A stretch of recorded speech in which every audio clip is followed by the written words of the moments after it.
Hi, I'm Harout Markarian, and this is Mobility and Inclusion, the show where we share the powerful stories of people with disabilities and daring entrepreneurs making waves in our world. From technological innovations to best practices in business, we'll learn what it really means to live in an inclusive and universally designed environment.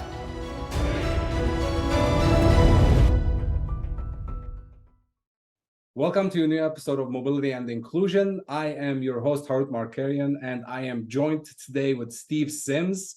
He is the visionary founder of the world's first luxury concierge that delivers unmatched experience to all those who are interested in living life to its fullest. Steve Sims is a speaker, a coach, a creative disruptor.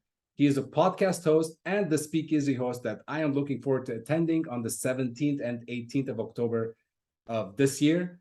Steve is also the author of the book Blue Fishing, The Art of Making Things Happen, and he has a new book coming out on the 19th of October titled Go for Stupid. Steve, welcome to the show. Thanks for having me. I know I didn't do justice to you by that introduction. There's so much more to who Steve Sims is and what you've done, but I thought we can cover some of that in our conversation. It's a good start. Yeah. Okay. Good. But before we get into the various exciting events that you have coming up, I wanted to highlight your extraordinary story of going from a bricklayer in London to working with the most influential people in the world, like Elon Musk, Richard Branson, and Sir Elton John. How were you able to break that lineage? Because it seems like most of us have a hard time doing that. You just hit it. You literally just get. Most of you have a hard time hitting it because you've told yourself you will, and that's the problem. That's the whole reason I wrote this book. Like all entrepreneurs, we get aggravated, we get annoyed, and then we solve what annoys us, and then we find someone else has got the same problem and sell them the solution. That's business basics 101. When COVID came across, I was hearing so many excuses. I can't go to the gym. I can't connect with people for business. I can't. It was just excuse central. And I thought to myself, this is ridiculous. It ain't that tough. It ain't that hard. We've just got to stop giving ourselves the get out clause. Yeah. So that was the whole premise behind Go for Stupid. And I actually started writing memes and statements on Instagram because I was pissed off, And I was like saying, it's quite rude. How many fat people are moaning that they can't go to the gym anymore when they never used to go to the gym in the first place? Just those kind of things. Yeah. And then someone said, look, you should write a book. And it grew. And I realized that in today's economy, in today's environment, we're not scared of trying. We're scared of other people seeing us fail. Mm-hmm. And that was really gone. So you'll turn around, you'll go, oh, I'd love to meet Elton John. And that'll take, 2 seconds for you to say it. And then you'll go, oh, but I don't know how to get a hold of him. Why would he want to meet? I can't play the piano. Oh, my God, I'm crazy. No, I could never meet Elton. You'll give yourselves all the reasons. You'll spend 10 minutes telling yourself why you can't do something that you wanted to do. Yeah. No one else. You. And that's the ridiculousness today. Yeah, absolutely. And I can't agree with you more. One, we spent literally like 2 seconds talking about what we want to do. Yep. And an hour convincing ourselves why we shouldn't do it. Yeah. It makes no sense, but we're in this gotcha society. Mm-hmm. And there's an old saying, what would you do today if you couldn't fail?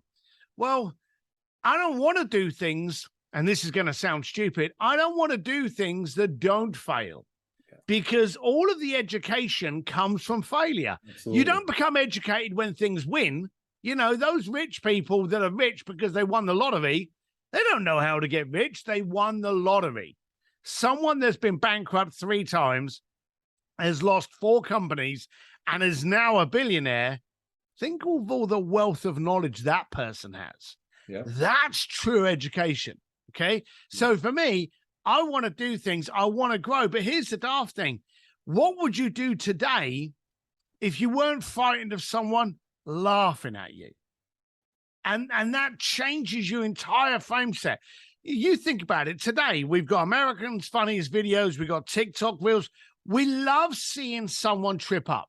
You know, if you think about, we love seeing a president trip over something. Forget the fact that he's talking about war. If he says something wrong in his words, or if he trips over, or if he drops a pen, look at him, he dropped his pen, he's an idiot. Yeah. We're in that kind of society. Unfortunately, yes. But it doesn't have to be. Yeah, yeah. And if you remember, let's pick on something that we all know about. Do you remember when Elon Musk released the Cybertruck? Yes. Right. He released a truck that the only commonality with any other road-going truck in existence ever was the fact that it had 4 rubber tires. Everything else, suspension, bodywork, composite, everything, powertrain, everything was different to any other truck ever. But what was the headline news the following day? I'm not sure I remember. What happened on the night of the unveiling of that Cybertruck on stage? I honestly do not know. Did not even watch it. Did you hear about the stone going through the bulletproof window? Oh, that's true. Yes. No, yeah, absolutely. It made headlines. Now, the following day, it wasn't, hey, someone reinvents the truck. Yeah. Someone gives us something so dynamic. Someone basically reinvents the wheel. It was, what goes through the window, you're an idiot. Yeah. And that's what we want to do. What the fuck's wrong with us? This man got out and did something wonderful, and we were looking, begging for a reason to laugh at him. Yep. And the second he did, it was good. Yeah, even Elon Musk at the day, I think, made fun of that glass, right? Yes. Yeah, yeah. Now he did. Yeah. He did. And then he did a video where he put 3 doors up on a wall and shot projectiles at them. Yes. And the last one looked like a missile launcher. And every single one of them never penetrated the glass. Yeah. But do you know how many people actually saw that video? A lot less than the ones that saw the bullet. No one cared. Yeah. No one cared. We want to point and laugh. We love to raise people up, and then we like to destroy them. That's the economy we're in. We're in a crab culture. And over the past 2 years, because of COVID, it's been amplified. We've been sitting there in our room so frustrated that all we want to do is pull people down. And what was the tagline for COVID? It was the cancel culture. Yeah. You know, I want to find out that you wore an outfit that you dressed up as a Chinese person in 1974 at a fancy dress party, and then I'm going to ruin your entire career because of that. Yeah, yeah. We love to catch people out now, and it's pissing me off. I guarantee you by now there are people that hate me. They may even have grabbed a nugget, and they're going to use it. But I think today we need to stop being frightened of what other people think and start showing up. Absolutely, absolutely. And I mean, I can't agree with you more. I think society as a whole became very shallow. We're not really looking into, as you said, the major effects of someone's invention, but we're actually laughing at a small portion of the failure that person had. But I mean, I guess that's what will gain us, or those who try harder, the haters or the lovers, right? That's what separates them. But so I hope so. I mean, like you said, right? Like, I mean, based on this conversation, you could gain lovers and haters, hopefully. But what attracted me to you, really, I heard you speak twice. I had the opportunity for that, to listen to you speak. And what attracted me to you was, you were approachable, you were authentic, and you spoke about your own experiences and how various decisions either contributed to your growth or your failure. And you weren't afraid to admit that. And that's what kind of gravitated me towards you, right? And now I'm looking forward to the speakeasy event. I'm just like, I every time I interact with you, it's fun and enjoyable interaction for me. So, well, here's the dumb thing about that statement. Okay, isn't it a shame that is the boasting points? Isn't it a shame where we actually revere someone for being real? You've added favor to me because I'm a real person. Well, if you're doing that, it just means that everyone else is not. And that's the shame. You see, the dumb thing is, and you said about it before, there are people that love you, there are people that hate you. There are three kinds of people in the planet. One of them is your fault. Yeah. The first kind of people in the planet are people that hate you. They're going to hate you regardless. They hate you because you got no hair. They hate you because you're wearing glasses. They hate you because of your skin, your height, your color, your fascination with music. For whatever reason, they hate you. And you know, that's fine. You know, that's absolutely fine. They'll go about their life. They'll be fine. I'll be fine. And then there are other people that they love you. For the reasons that someone hates you, they love you. No matter what you say, they absolutely adore you. They can't get enough of you. They love you. And then there's the third kind of people, the worst species in the planet that you built. Yeah. And that's the fence sitters.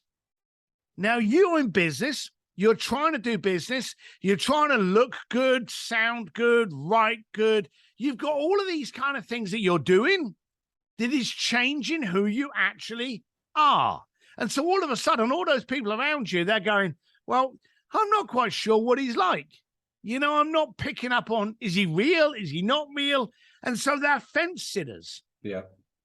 The talent and power and strength of me is because I'm me. And I've often told people it takes zero effort to be me. I don't have to try. I just turn up. This is it. Whether you meet me in a bar, whether you meet me in a biker rally, whether you meet me on stage at a speakeasy, wherever you meet me, this is it. No effort. Yeah. And also no fence sitters, because there's no one that's confused about me. Yeah. And so in today's world, I don't want you to try to be authentic. I want you to stop trying. I run a branding agency. Me and Henry run a branding company called Sims.media. This should be bankrupt. In fact, and Henry's not going to like me saying this, I would like it to be bankrupt. I would like us not to have a single client because everyone in the planet is standing up for who they really are. Yeah. But until that happens, we're going to stay in business. But that's a shame. Yeah. Well, I mean, and again, and I'm a new entrepreneur coming into this, entrepreneurial world. I've been raised and groomed in the corporate world, right, where much more of the shallowness and not being yourself, right, all that exists a lot more, at least in my experience. So, and I wasn't comfortable, for me, the same way I'm talking to you right now, the same way I show up in the world, and people either love me or hate me, or they think that I'm an idiot or I'm the smartest person ever, right? Whatever the case may be. And coming into the in the entrepreneurial world, I started my own company and I'm like raising funds right now. And sometimes I approach investors and I'm like, I don't know what to tell them. I say, hey, here's my pitch deck, right? Any other questions you have, I'm here, ask me, right? This is the best I was able to do with my limited experience, right? So that's it for me. But then you get people like either not respond to you or like make a face, right? It's like, I was like, dude, I came to you with all my authentic self, presented you this, right? So, just give me the same courtesy at least, right? Just treat me the same way. So tell me your people are scared. sucks, Yeah, right? people. The downside is you can repel people by your honesty. Yeah. And you can turn up to someone and you can go, hey, I've got a problem. Have you got a problem? How many times do you turn around, even to your friends? And bearing in mind, this is not bad. It's just the society that we're in. How many times do you speak to your friend and you go, hey, how you doing? And they go, oh, I'm great. Every time I do it too. We all do it. It's just a natural. Hey, Steve, how you doing? Oh, I'm great. Am I really? Not really. I'm not feeling too good at the moment. Bit hungover, or a bit under the weather, or I've got a bit of a cold, or having an argument with Claire. Or the kids are annoying me. We don't admit any of that stuff. And what happens if you see someone and you go, hey, Steve, how you doing? And I go, well, actually, funny you should ask that because my kids are causing me problems. And oh my God, these interest rates are going up. And this, when I start to tell you, you kind of go, oh my God, I didn't want him to actually tell me, I was only being nice, and we have that kind of bullshit. Yeah. So it's funny how life is actually changing and what it's teaching us is acceptable. And I'm here to say, let's not allow that to be acceptable. I said to someone the other day, I said, how you doing in your business? And he was like, oh, fine, I'm great, I'm brilliant. I'm like, good. Now that we got that bullshit out of the way, how are you doing? And he was like, actually, I'm having real trouble getting the scaling. All right, let's talk about that. Let's handle that. So that's what we've got to focus on today. Yeah, absolutely. And I mean, that's a lot of what you talked in your first book, Blue Fishing, right? Yep. And that's another thing. I really enjoyed reading that because, even when I go to work, you walk across people, your coworkers at work, they'll be like, hey, how you doing? And I'm like, maybe they respond, maybe they don't as you walk by, right? And it's like, so I'm like, why are we even talking to each other if there's nothing really to say there? If it's a shallow greeting, might as well not do it, right? Because it doesn't matter. You're not really expecting a response, right? No, but that's what we got. And that's why I wanted to do it. I wanted to see if I could, as I say, COVID annoyed me enough that I wanted to see if I could annoy people into action. And as entrepreneurs, we get aggravated and then we do things. So in writing the book, and it started off just by little memes and little quotes. And then I started interviewing some of my friends and started to look at my life and suddenly started to notice this correlation between how we need to be going for stupid, ridiculous goals. And we need to dare to think differently. And anyone that we revere, anyone we look up to, Jeff Bezos, John Portajuria, Steve Jobs, Warren Buffett, Elon Musk, anyone that we look at as going against the trend dares to go for grand goals. They don't go for impossible goals. They don't do the stupid thing where they go, I'm going to make the impossible possible. I've never heard any one of these people say that. They go for stupid. They go for ridiculous. They go for a target so stupid that they are willing to be laughed at. But they're going for it. And I wanted people today to listen to some of the things I've been up to, learn from, an ex-bricklayer from London and how he's now working with the Vatican and Elon Musk and these people, and go, well, okay, if he can do it, then again, I'm out of excuses.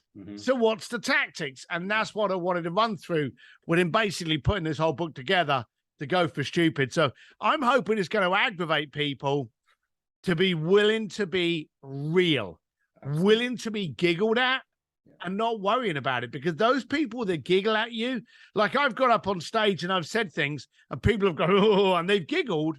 And then when I've come off stage, they've said, I wish I could do that on stage. And I've gone, well, why can't you? I just did. Why can't you? And they stop themselves from doing what they want to do.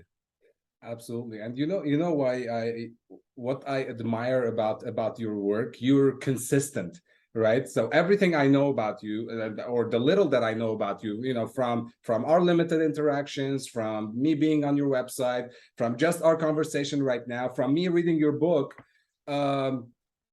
even now that you're talking about go for stupid, everything is consistent with who I know Steve Sims to be. Which is I think it's another problem these days, that people are trying to show up in these different, like you talked about branding, right? Your branding organization or company that you have with your son. And I'm sure you talk about this, like how do you present yourself to people and how to come across consistently versus confusing people with what you do or what you don't do. Well, people are scared. People are terrified. So the second they step in a business, it's a case of, okay, how do I look? How do I sound? How do I come across? How do I appear? So I better get a picture that makes me look good. Oh, not that one. because I'm a little bit chubby in that one. Oh, my hair's not good. Yeah. I need a better picture there. And then they copy the text on the website, and then they go, well, that sounds stupid. So they go and pay someone to write more elaborate copy. Yeah. And then what they do is they put all that together and they send that out into the universe. Well, the downside is it's pictures that aren't really them. It's text that they would never even say, let alone be able to spell. So they just sent out an image, a persona, a facade of them that's not real. Yeah. Yeah. And that's where it gets crazy. And it can get real cancerous. It can just grow. And if you don't catch it quick, I had a very, very famous influencer that we're working on at the moment. And everything that we're doing with them at the moment is to deconstruct who people think they are. You know, they've done so many websites. They've done so many different interviews. They've done so many offers that every time they do it, they kind of reinvent themselves to be a little bit smarter. And they've lost the authenticity of who they actually are. Now, they are brilliant, caring, dedicated, focused, strong people. Yeah. But everything else is a facade. So it's amazing how you're usually the one that creates the confusion. And then you hire a company like us to, first of all, clean you up and breed this single thing that everyone needs in today's world, clarity. Clarity, yeah.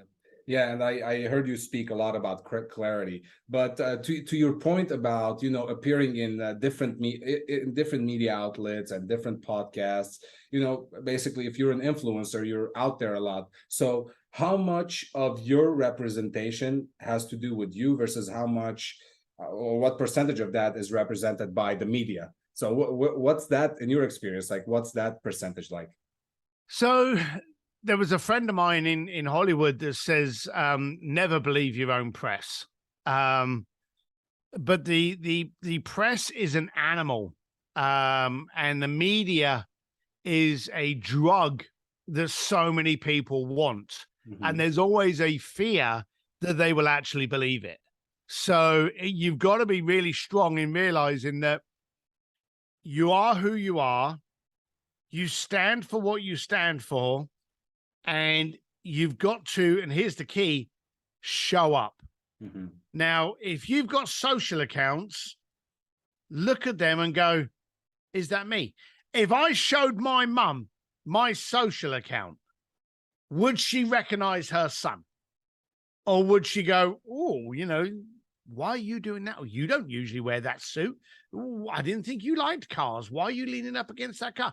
Would they recognize you? I've often said, are you great at branding, or are you great at branding you?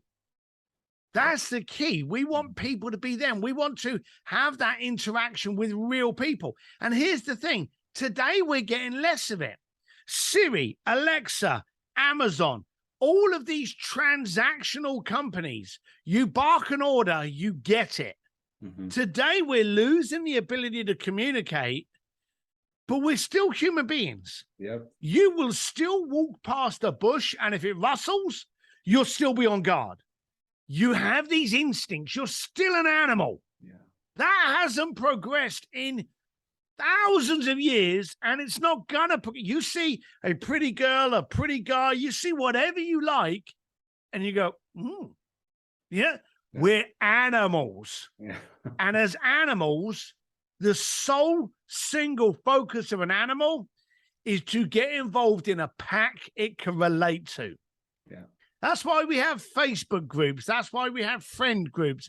Everything. That's why we had Clubhouse. Hey, I want to be a part of that pack. I want to be a part of that group.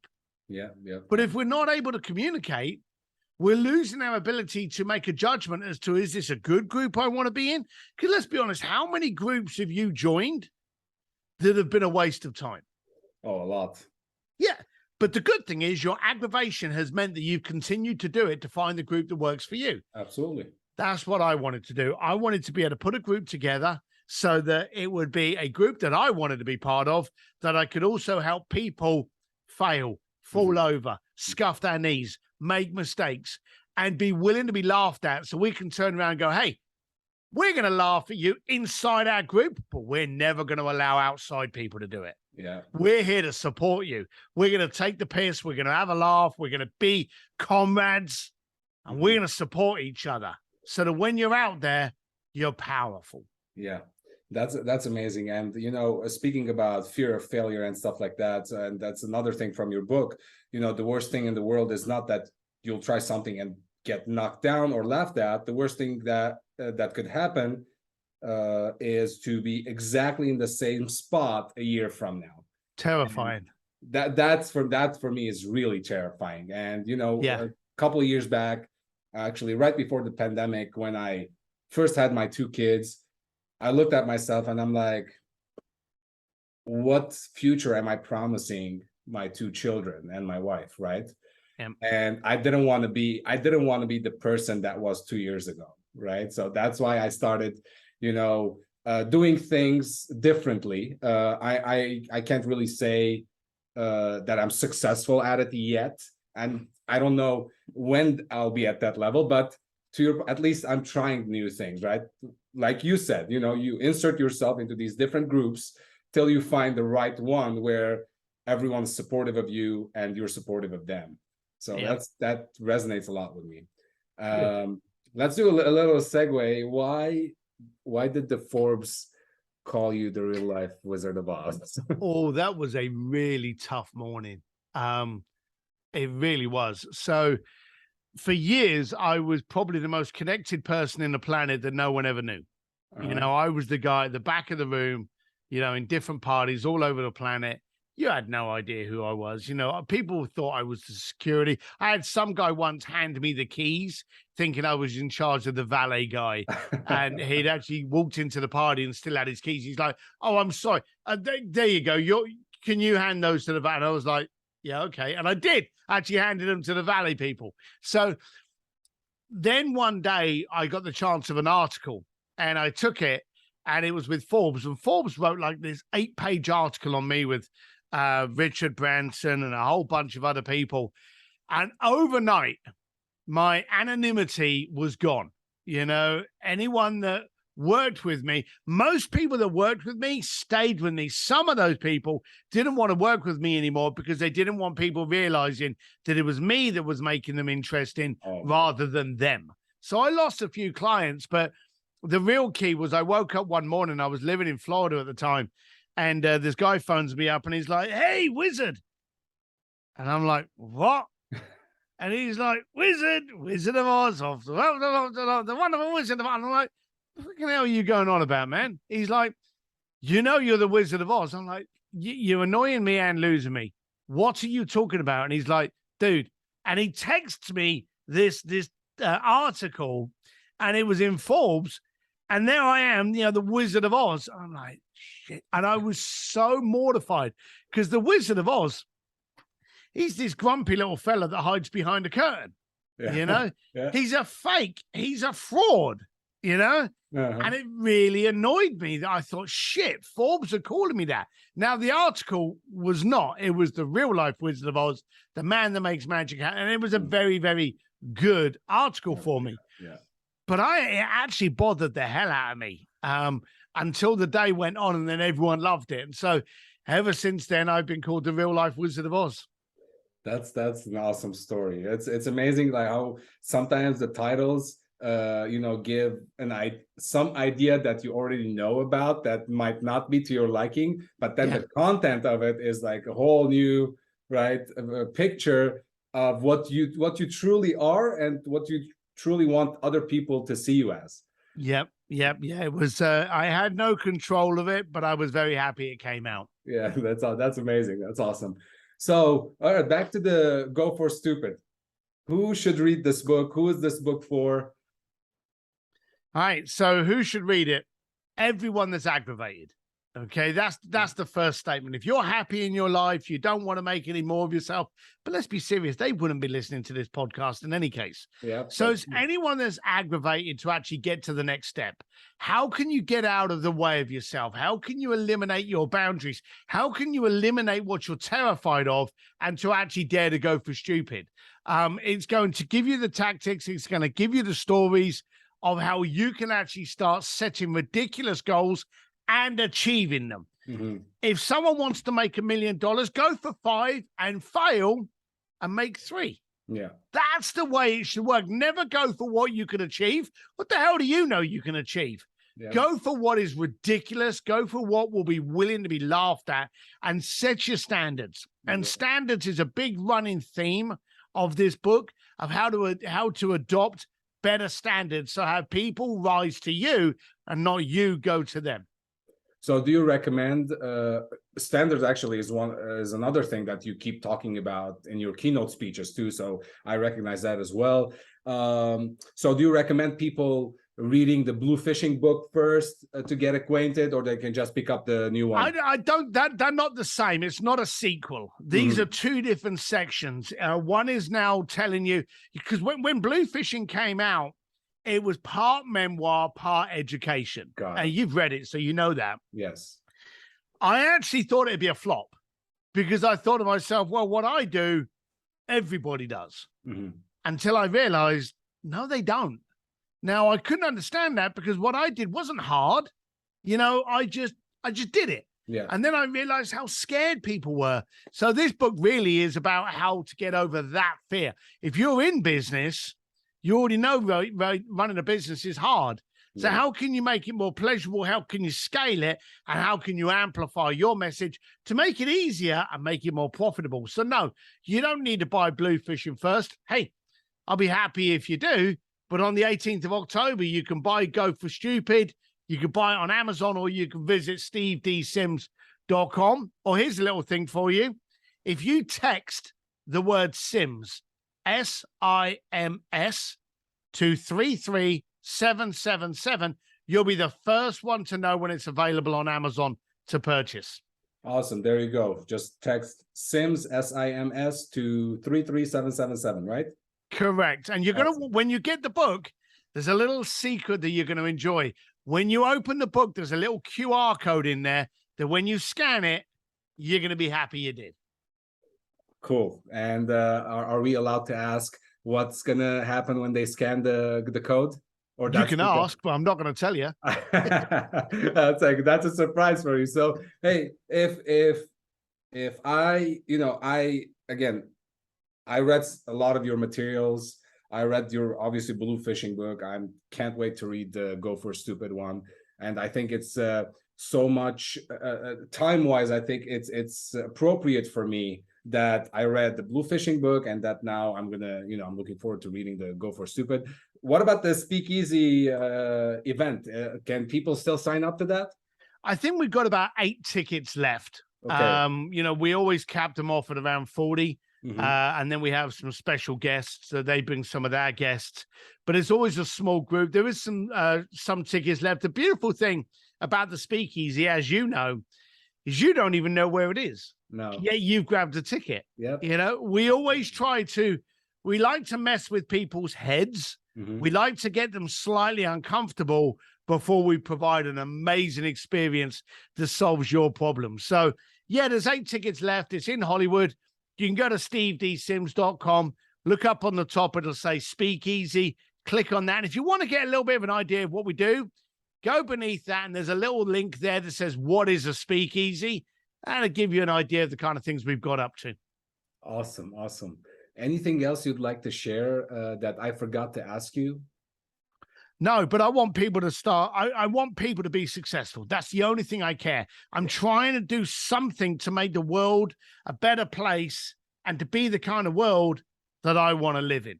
So I dare people to do things differently. That's amazing. By the way, I want everyone to know that when you interviewed me, you gave me few pointers, right? Like, you spoke about Chalk, central hub of communication, right? And you told me to, I have to, basically have my own central hub of communication where all my news will get distributed. So I want you to know that today my website went public. Well done. Good, yeah. Good. I'm glad the advice, I'll take a look at it, but I'm glad the advice creates some kind of movement. Absolutely, it did. Yeah. And, I cannot thank you enough. I cannot. And you're, to be completely honest, with you, with everyone who's listening to the show. You are my first high profile person on my podcast, and I truly appreciate it.